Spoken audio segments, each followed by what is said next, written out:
Maldives এটা দুনিয়ার অন্যতম একটা ফেমাস ট্যুরিস্ট কান্ট্রি।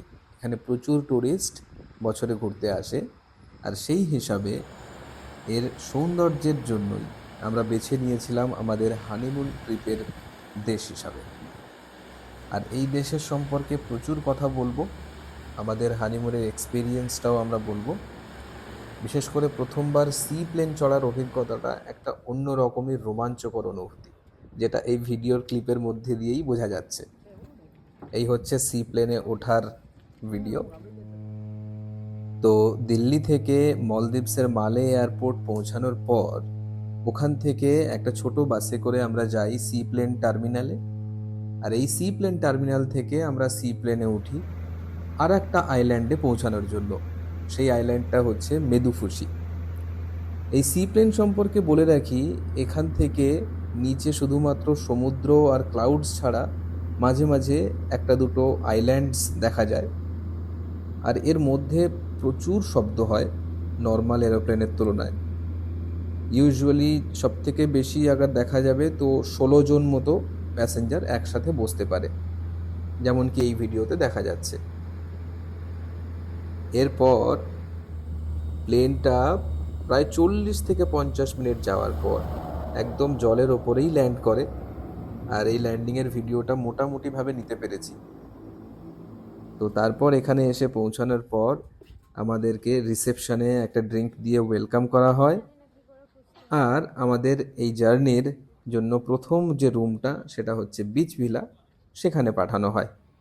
এই হচ্ছে আমাদের বিচ ভিলা রুম, এবার দেখতে পাবেন। তো স্টার্টিংয়েই আমরা বিচ ভিলাতে যাই। অ্যাকচুয়ালি আমাদের বুকিংটা টোটাল 7 নাইটস আর 8 ডেজের ছিল, যার মধ্যে থেকে 3 দিন আমরা বিচ ভিলাতে ছিলাম আর বাকি 4 ডেজ আমরা ওয়াটার ভিলাতে ছিলাম।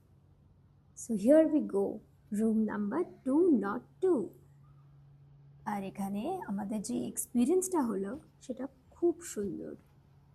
ঢুকতেই আমরা দেখলাম যে অ্যাজ হানিমুন কাপলস আমাদের জন্য দুটো ফ্রুট বিয়ার আর সুন্দর ডেকোরেশন করা ছিল। রুমটা দেখে তো আমি খুব খুশি হয়ে গেছিলাম। ডেফিনেটলি সবারই দেখলে খুবই ভালো লাগবে। অ্যান্ড স্পেসিফিক্যালি মেদুফুসি আইল্যান্ডের লোকজন খুবই ভালো, তাদের ব্যবহার, তারা যেভাবে আমাদের আপ্যায়ন করলো। স্পেশালি ওখানে গিয়ে কিছু বাঙালি ছেলেদের সাথে আমাদের দেখা হলো, যারা বাংলাদেশ থেকে এসেছিলেন, তারা তো খুবই ভালোবেসে কথা বলেছে। So coming back to the রুমের মধ্যে আপনারা দেখতে পারবেন এখানে সব amenities including hair dryer, coffee, everything was provided. সাথে সামনেই আমাদের একটা সুন্দর বিচ সাইড রুম দেওয়া হয়েছিল, যেখানে আমরা সানবাথের জন্য দুটো চেয়ার পেয়েছি আর একটা সুন্দর দোলনাও ছিল।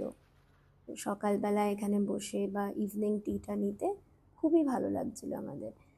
অলসো আমরা এখানে বসে দুজনে গানও গেয়েছি, because it was the first time.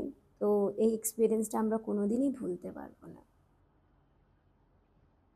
তবে অনেকে বলেন যে 7 দিন নাকি অনেক বেশি হয়ে যায়, কিন্তু এটা একদমই নয়।